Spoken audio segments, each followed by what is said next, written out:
You're listening to The People's Pitch, the official podcast of Minneapolis City Soccer Club, brought to you by footballstadiumprints.com.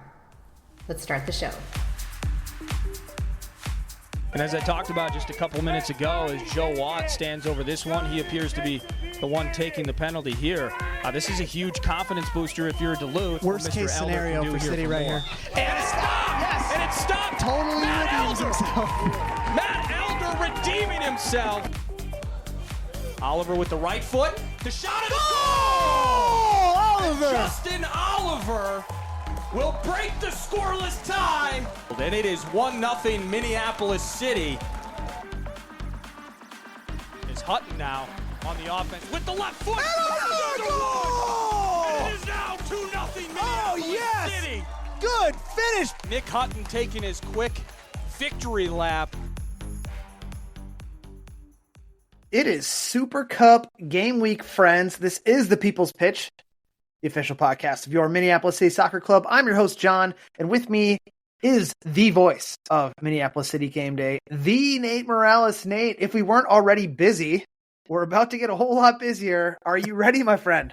It's funny because I totally forgot that we even had a U21 game this weekend. I'm like so focused on Super Cup and like recapping. I'm like, what's happened? What's on the calendar? It's like, oh, the U21's a game you reminded me about.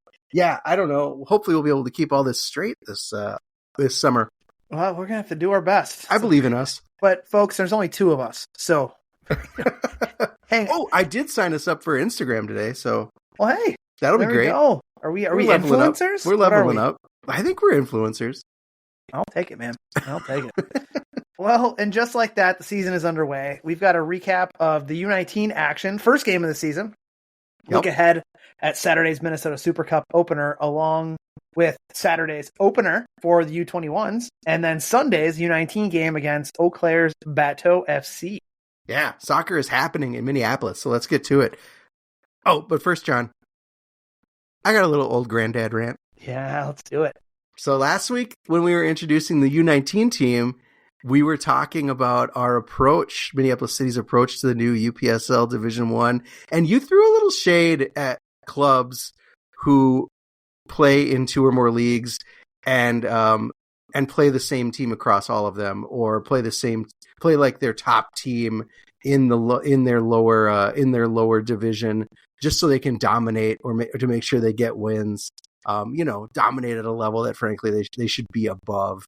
Mm-hmm. And lo and behold, looking around the results of the last week, you see the UPSL Premier season has started for some teams already, even though it starts for us on Saturday.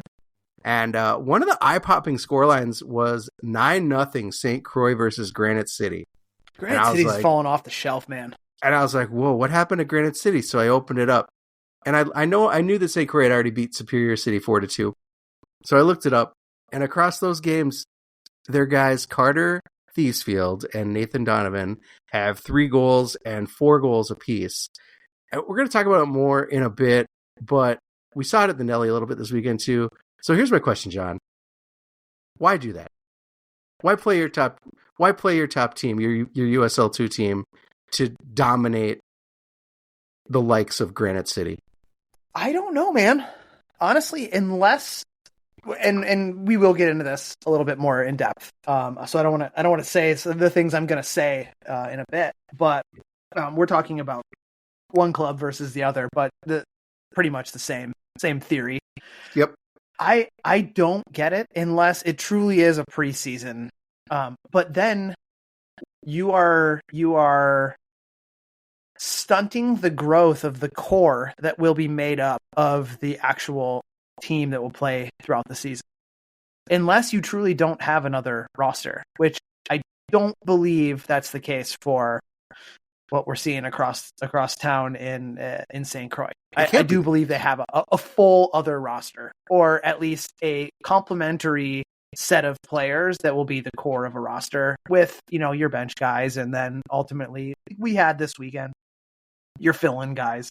But I don't know. I mean, I would rather win with a core of the right players than to stack a team just to stack a team. That's just me. Yeah. I mean, I guess my question at all of it is like, especially with St. Croix, in the case of that St. Croix, where they also tweeted out that however many guys on the roster had NCAA tournament experience. They're all, so these are college players, right? These are college players that are coming back early or driving up or driving out to play in this game, right? So it's not like they don't have anything else to do. It's like finals coming up. I guess my question is like, where are the youth coming up through your model? Yeah. Like if you're an organization that builds development into the foundation of your club, where's the pathway? Like here is a platform, the UPSL, to elevate your young players in a league that's got new teams and plenty of room for a unique roster to develop and grow. And there's your star player from your top team basically out there playing on easy mode. Like, who does that help? It doesn't help anyone. And it's pretty telling of the model. Yeah. That you are willing to forego development for your star striker to have a field day.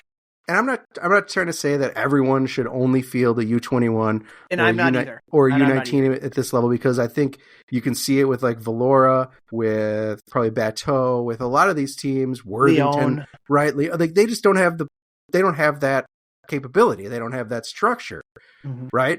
But last weekend we saw two clubs that make their money on youth development. And one of them makes a lot of fucking money. Basically sending a message to the youth players and their families that like their investment in them is going to stop at high school in favor of winning lower league soccer games. It feels against teams they probably could have beaten. Yeah, feels gross. Yep. That's it. I don't have anything more to say about that. That's my rant. If I say anything else, I'm definitely getting myself in trouble. And I don't want to do that because there's certain folks across the river that I really do like, but there's certain ones that I think are absolutely awful. But that's a topic for another day when the microphones aren't recording. Granddad rant over. Thank you. It's been a while. Okay. Well, on Sunday, the Crows welcome Joy Athletic to what a great segue we're going to get into here. On Sunday, the Crows welcome Joy Athletic to help us kick off the inaugural U19 era of Minneapolis City fans who were around the MPSL days would have recognized this team as they featured a lot of the same players, Nate, that have played together since they entered that league. Really, that have played together since they were maybe 10 years old or so at Joy of the People. You had a Croydon, you had a Bennett at Kwame, I don't remember now. Danielson Ramos, Micah Folstad, Kudo, Corona Duran, Enright. Those were just a few names, but notably there was a Masango Akale, brother of Makwele Akale, who was a Valencia Academy player, and Masango did play professionally in Greece. So that was a surprise. What's that? That was a surprise to see him pop up. And not a surprise when watching him play that he's very fucking good at soccer. And I wouldn't mind seeing him wearing a feather, playing in the USL too. But anyways, he played for Joy of the People, as did a cast of characters that we've seen before. And it kind of, we're going to talk about it here in a second, so I won't belabor it, but very similar to what we're seeing across the Premier Division in the UPSL. Yeah. With a few exceptions, John, City fielded a team that did stick to the U19 structure that we built this team around. One of those exceptions is a goalkeeper, Daniel Sessler, who is a St. Mary's player, and I think he's probably going to be competing for USL 2 minutes, but I think partially due to availability, partially due to the roster that Joey was throwing out there, he got the start. Defenders were Sergio Hernandez, who I'm not familiar with, but it'll be good to get to know him a little bit. I am now. Maddox Moses, who is a Hamlin. He's a freshman at Hamlin, I believe. Mm-hmm. You've got Joshua Olea Cortez and Owen Bersham, who I think we mentioned last week. He's a Maple Grove player. Midfielders were Miles Ulrich, Simeon Friesen, Colin Vilm, Ethan Lemoyne, and Jabari Kibisu. And our forward, the other exception to the U19 model, was Bernard Asibi Rule, trying to get him game fit coming off of a little bit of a knock. So we wanted to get him some minutes. Once I saw the Joy roster compared to ours, I kind of knew what we were getting into, John. How about you? Yeah, let's talk about this. Maybe a little bit of my own granddad rant here. So I fully understand early season, regardless of league you're in. It's really hard to put a full roster together. It truly is, because typically you have a core. Maybe you don't have a core that'll be there in your side week in, week out until the rest of your reinforcements come. We've seen that for how many years now, Nate? Where you just kind of got to make do.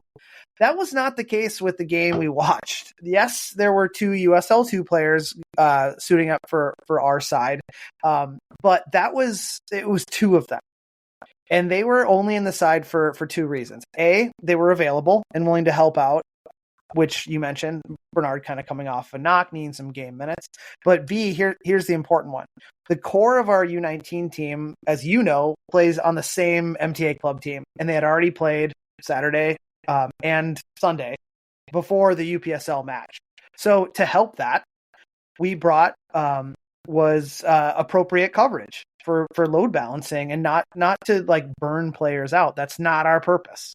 Yep. So when you think about what we faced versus what people will say, you know, there were 2 USL2 players in that roster. That was out of necessity, not out of luxury, I guess you could say. Mm-hmm.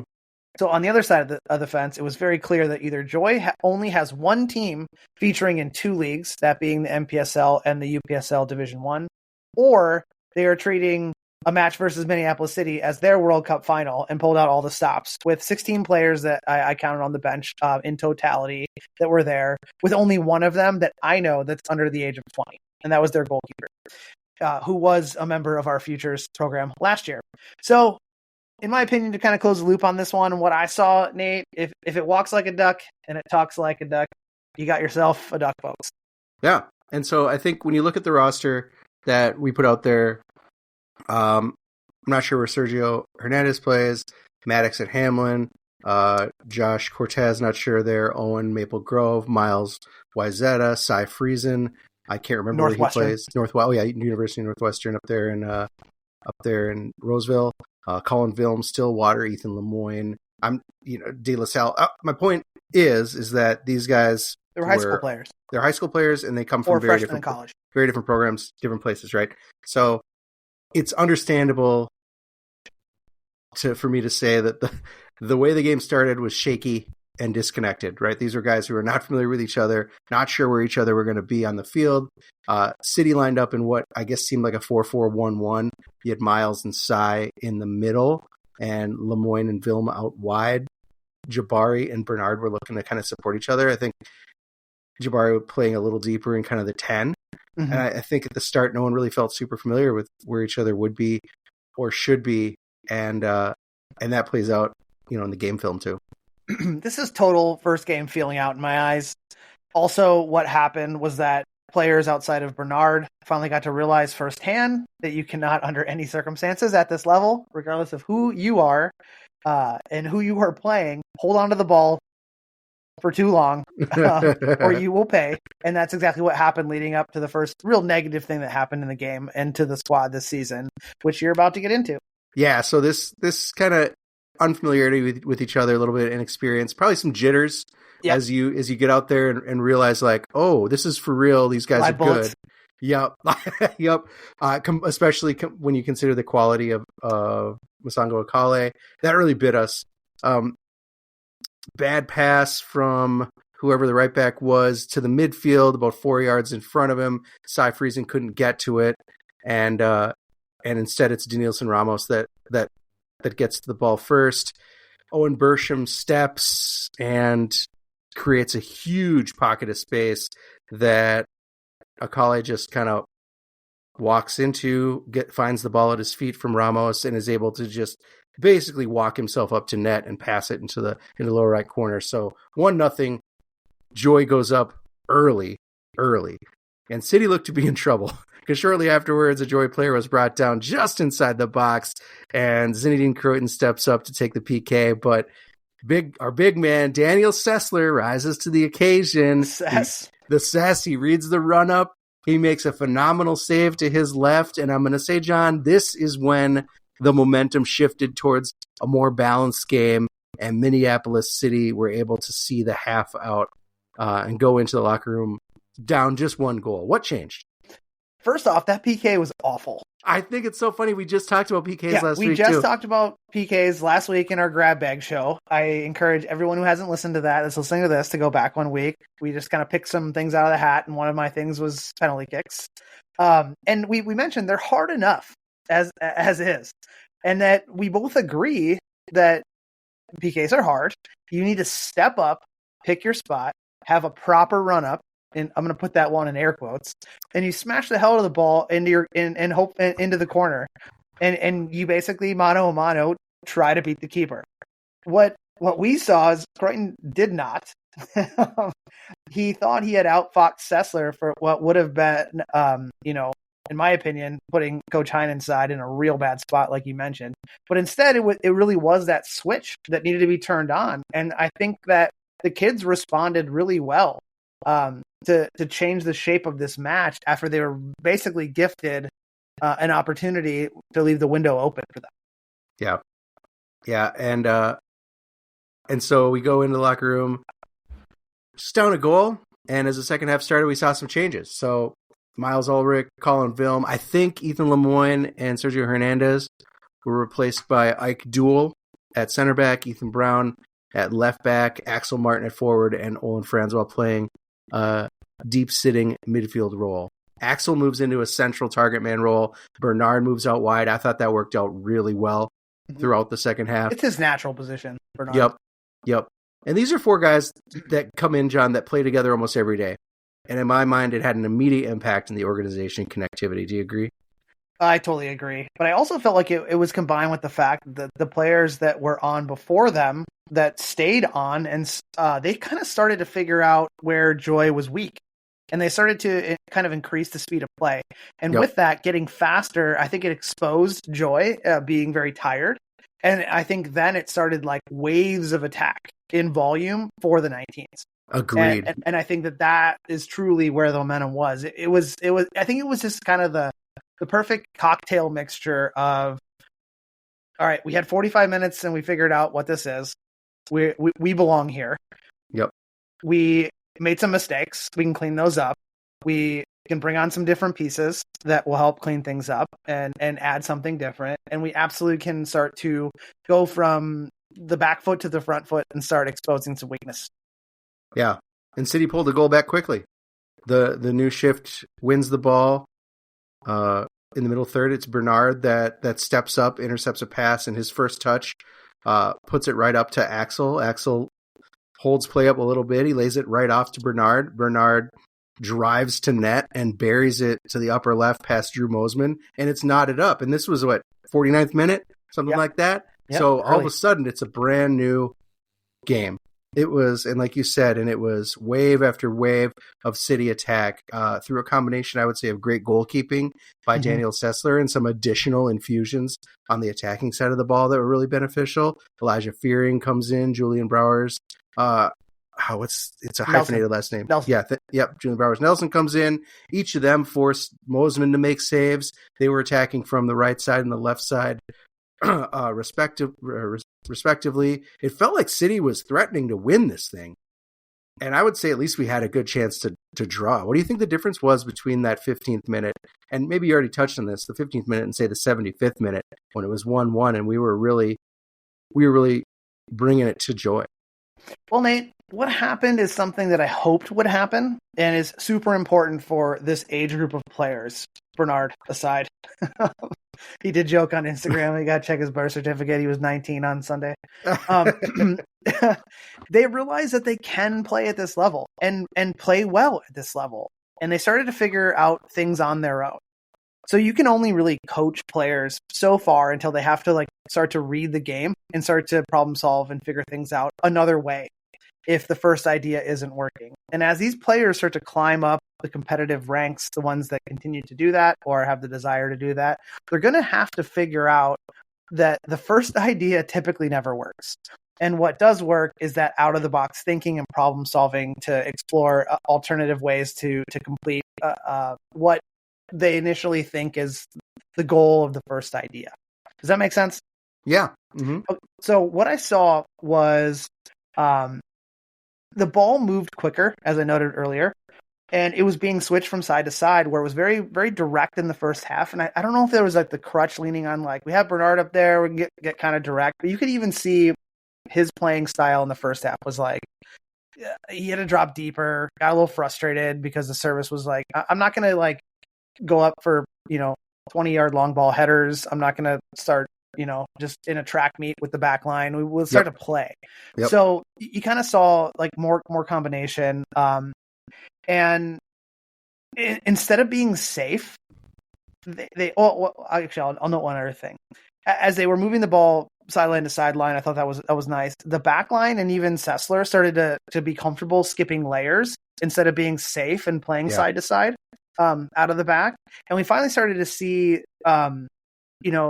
the pushing around, instead of us getting pushed around, we made Joy in the middle and defensive thirds start to feel uncomfortable and start to feel the pressure instead of giving them the respect space that we were giving them kind of in the first 15 to 20 minutes of that.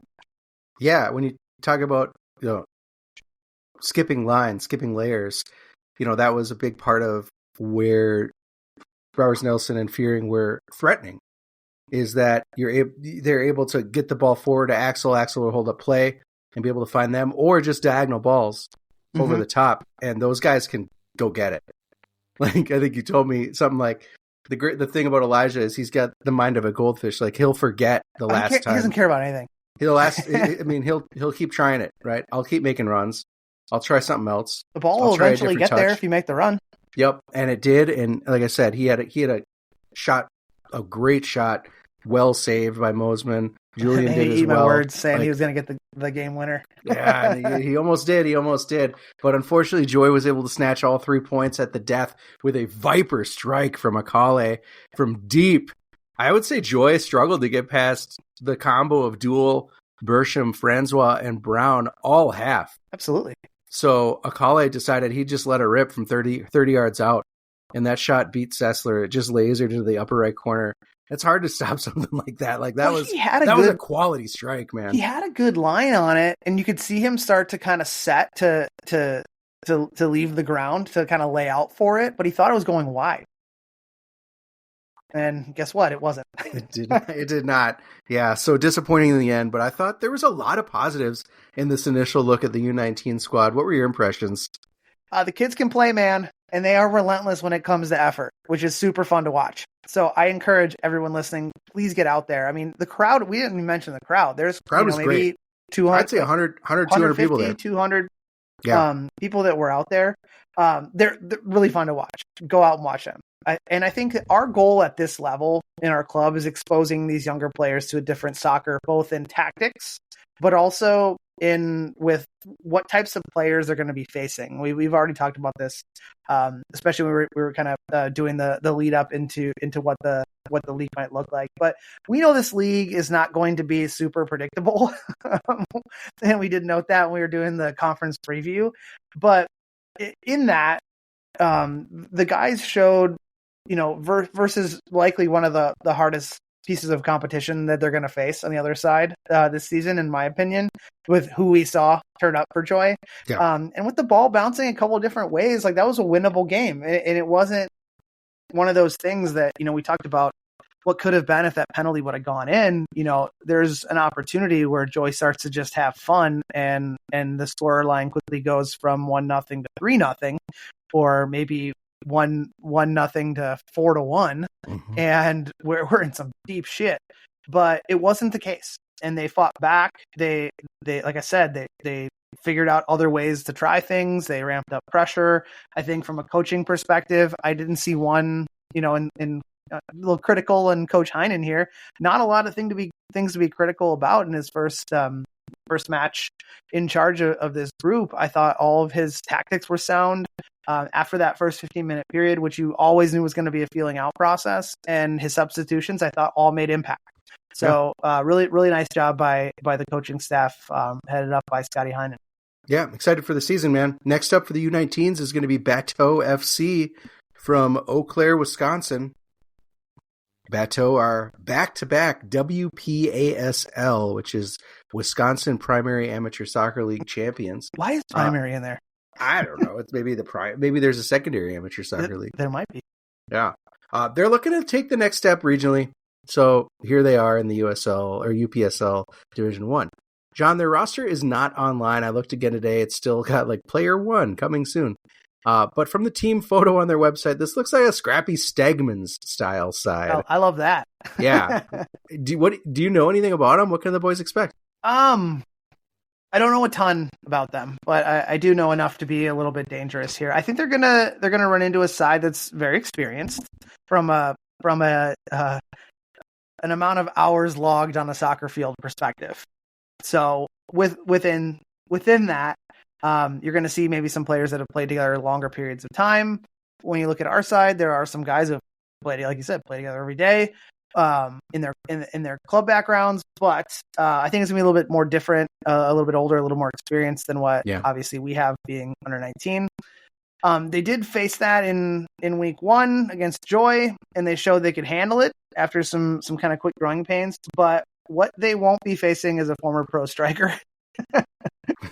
Unless there's one living in Eau Claire, which I'm pretty sure I would have known about, who has the speed that they've never seen before, and kind of the trickiness on the ball. But and then really that was the most dangerous thing that they saw in week 1, and I don't see that happening in week 2. And they should continue to grow as a group from here. But I think that every week in this conference is going to be hard. But Bateau across the field is going to, I think, bring things back down to reality from what we're going to expect to see in this conference week in, week out. All right. So the U19s are going to welcome Bateau FC to Edor Nelson Field on Sunday, May 12th at 6 p.m. Remember, the U19 games are always free, so bring the kids, give your wife some peace and quiet on Mom's Day, and come on down to support your Crows. Is that something? I don't know. Is that something moms want? Is just like, it's Mother's Day. Can everyone just leave me alone? Yeah, pretty much. I mean, my wife typically goes on a girls trip every Mother's Day. Yeah, so. If they were honest with their families, isn't that something that would be like, can everyone just shut up today? Yeah, I want to do what I want to do today in peace and quiet. Yes. So, Nate, we got games on games on games, folks. Yeah. As the 19s are not the only stop on the soccer train this weekend. Your reigning 2023 UPSL Midwest West Premier Division champions, always going to be a mouthful, start their season this weekend. The team has a new look, as longtime caretaker of the Futures program, Jeremiah Johnson, has stepped away from the club. And new man, Josh Roy, who we interviewed on the show a few shows back. Definitely go check that episode out if you want to learn more about Coach Roy and his background and what he wants to do this year with the squad. So he takes the helm as they roll into St. Paul to face the St. Paul Blackhawks, who last year gave the Futures side fits in a very hard-fought draw before we saw the Blackhawks finish 5th in the conference with 5 wins, 3 losses, and 2 draws. Nate, the 21s have been training all winter. They have a really good crop of mostly returners. That kind of go back as far back as 2022, the other Midwest West Division champions. So back-to-backs with some key additions. So I don't know. Tell me your thoughts on this one and what you expect from Coach Roy and the boys, which I think should be our new tagline for that team. Roy and the boys. The Roy boys. Yeah. I don't so I guess 2 things. First things first, the last scoreline I saw from Blackhawks was a friendly they played against the new NPSL team, the Blizz. And they destroyed them. I think it was like 6-0. So the Blackhawks is a good club, right? Like they've got guys at the U19 level that can compete, and I'm sure there's some alumni that are coming back from college, some guys that are still kind of kicking around town that haven't really stuck on anywhere like City or St. Croix, where they're happy to welcome them into their mix for the UPSL. So I think this Blackhawks team is going to be strong, but these U21s, John, you can play. we talk about how the MIAC levels up every year, and I'm just maybe this sounds a little too braggadocious, but I will say a lot of that has to do with the quality of player that Minneapolis City develops and then puts back into the MIAC every year. When you think about Rigo Arellano, when you think about how Hamlin has leveled up thanks to their Johnny specifically Bear. thanks to their Johnny Bear. You've got Reese, who's that other Reese Tomlinson, Ryder Tomlinson, MIAC Rookie of the Year, right? Aiden Lee, the Hermansons. You got Mena, Tomas Mena, Franz, Diego Pauline, Foster Conlin, Griffin Price. Oh, Griffin's back. Jeffrey Richter, Joey Barica, Jordan Ross at basketball. Is Mitchell going to stick around? Yep, Mitchell Munzing. You got Mickey Daniel, Mizel Harris. So you've got an eye on this roster. I've only been able to take a look at what I saw at training here and there, and all I'm saying is, like, if you take the best of the MIAC outside of Gustavus and St. Olaf, with a few Gustavus and St. Olaf guys anyway, but those guys can definitely compete at the USL2 level, so that's where they're going. If you take the best of the MIAC, they're playing for Minneapolis City at the U21 level, and it's going to be a good team this year. It's going to be a great team this year. That's my prediction. Roy and the boys.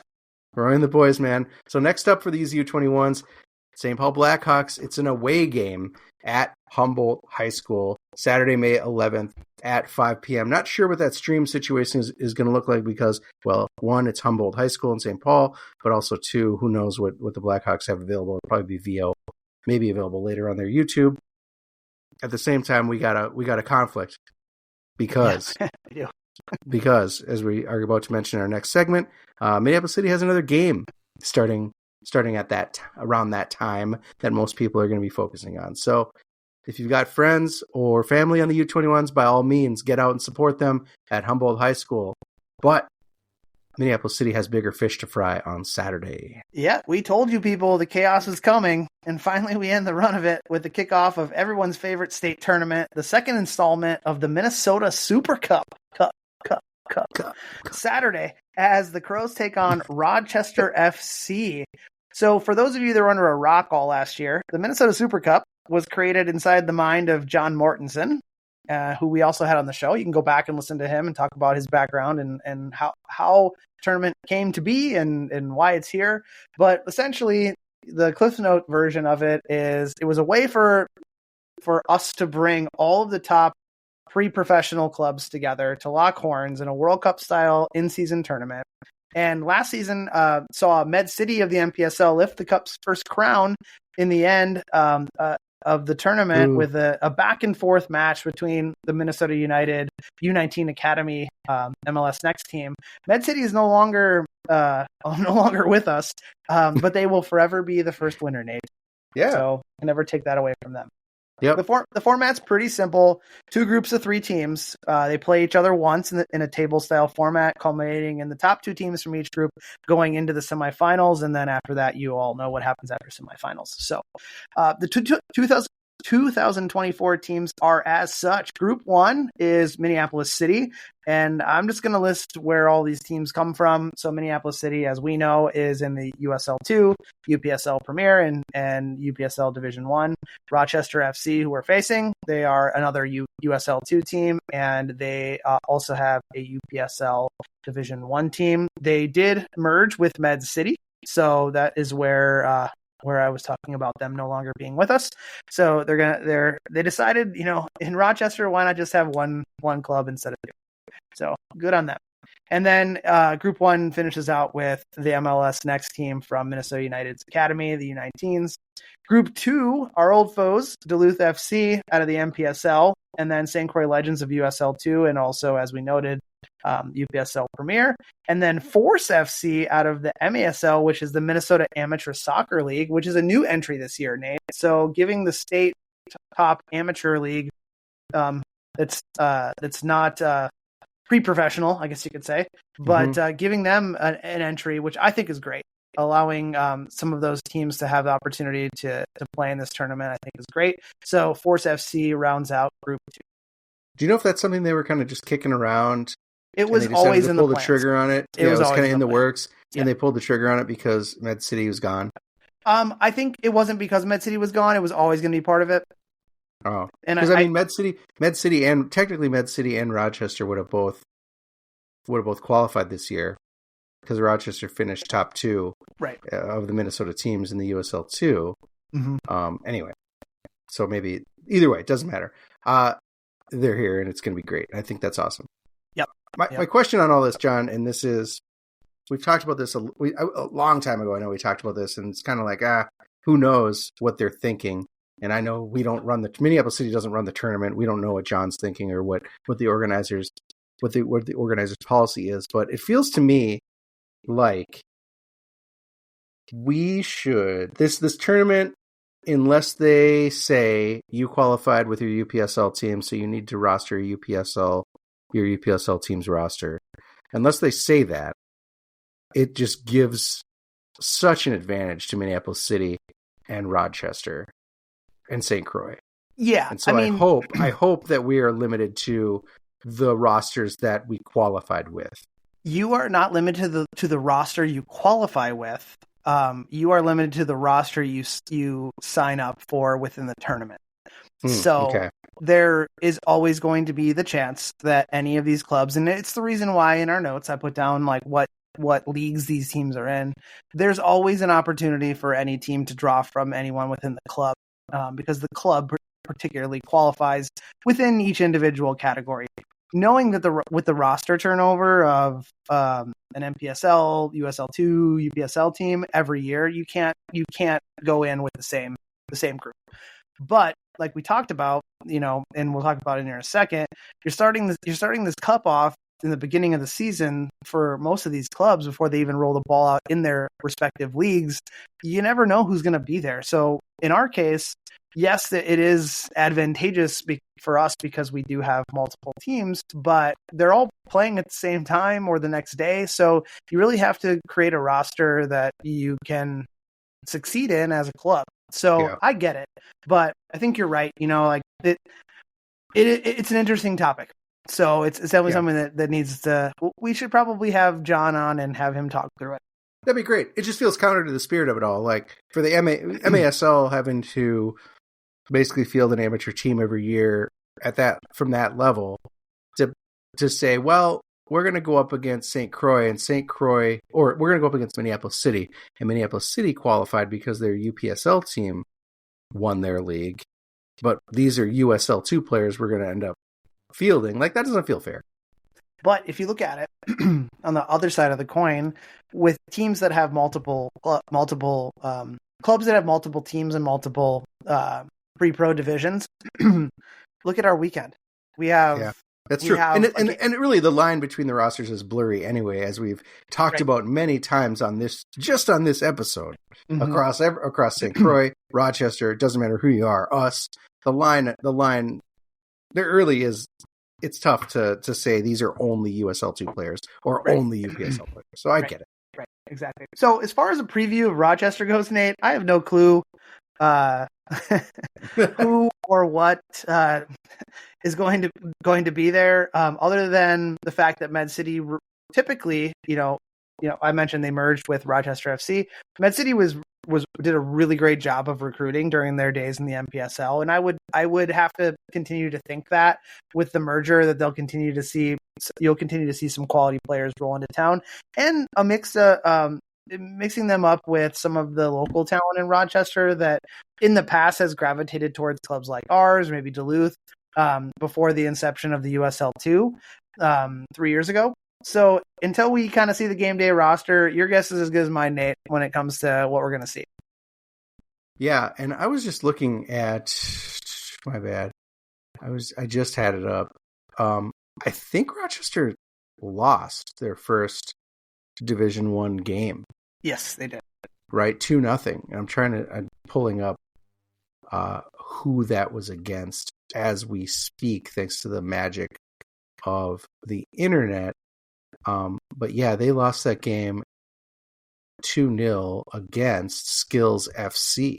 So who knows? You're right. We don't really know who's gonna be out there. Maybe they will. Maybe they've got some guys waiting. Maybe they weren't doing the thing where they just play their top team at the UPSL Division 1 level because they're available. Yeah, I don't think that they were available. To be honest. How about us? Who's playing for us in the Super Cup? Because that's really what I want to know about. Who's around? Well, as far as our boys are concerned, we're still seeing players not yet back into the fold as schools close for the summer across the country. But we are seeing some of the talent start to trickle in. Much like last year's Minnesota Super Cup opening roster, it's going to be a mix of who's available and those getting pulled up from the U21. So you're going to see some movement there. And it sucks that this is how things are. But we've been doing this for how long, Nate? It's nothing new to us. The only person on the planet that knows what's going to happen is likely Carl Craig, and he's off doing his own thing. Actually, probably finishing up training tonight with the group that he is going to put out there. So maybe tomorrow I'll know. Yeah. But who knows? So I will say this though. Instead, I do have the inside info of some of the players that have updated their availability, that they are in town, and I'm super excited to watch a few of these guys. So to kind of name a few, we'll go with returners off the bat. You're gonna get a chance to see Jonah Garcia, Evan Siefkin. If you follow us on social, Lionel Vang just signed up to make his return back in. Hopefully we'll see a Vanger or two. We gotta get the Vangers only t-shirt back. I'm gonna wear mine. I already got it washed and sitting out ready for me.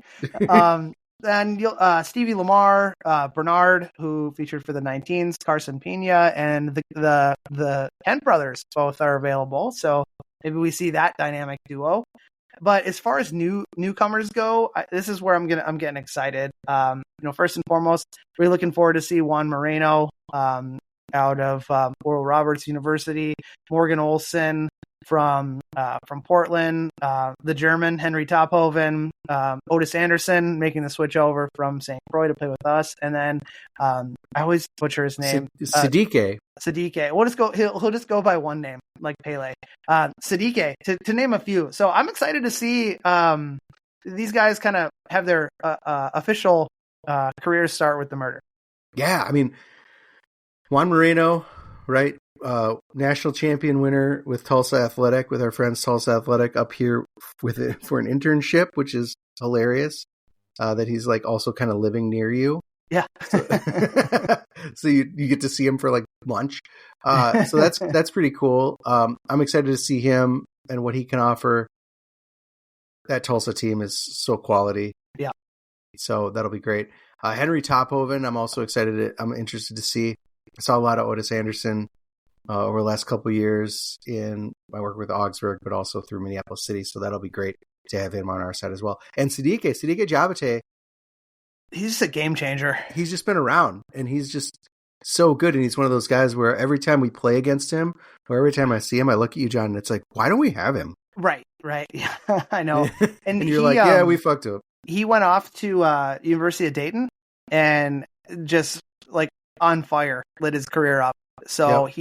he started off really well with Dayton, and I think it was a really good move for Siddique, like getting out of the Twin Cities and kind of flying his trade somewhere else. And now being back for the summer, having the year of NCAA soccer under his belt, I think is going to be really exciting to watch. Yeah, cool. Well, Minneapolis City is going to kick off our pursuit of the 2024 Minnesota Super Cup this Saturday, 6 p.m. at Edor Nelson Field. Tickets are available online at mplscitysc.com, and we will be streaming this game for those who can't make it down on our YouTubes. And that'll do it for this week's show. Thank you to our longtime show sponsor, footballstadiumprints.com.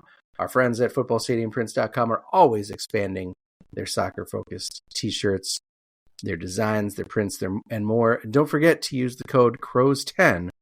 Get 10% off everything you purchase. And remember, all U.S. orders ship here from these United States. There are no international shipping charges incurred. Remember, Minneapolis City is a 501c3 organization, so you can definitely feel good that your membership doubles as a charitable donation to a club that does good. Memberships for the 2024 season are still available. Don't wait any longer. Snag yourself that seat in the stands and get some sweet swag, all for a price that really is much better than any other club's price of entry. head to mplscitysc.com and get yours today. Get yours today, and you get all the Super Cup games. You get every U21 home game still. You get every other USL2 home game.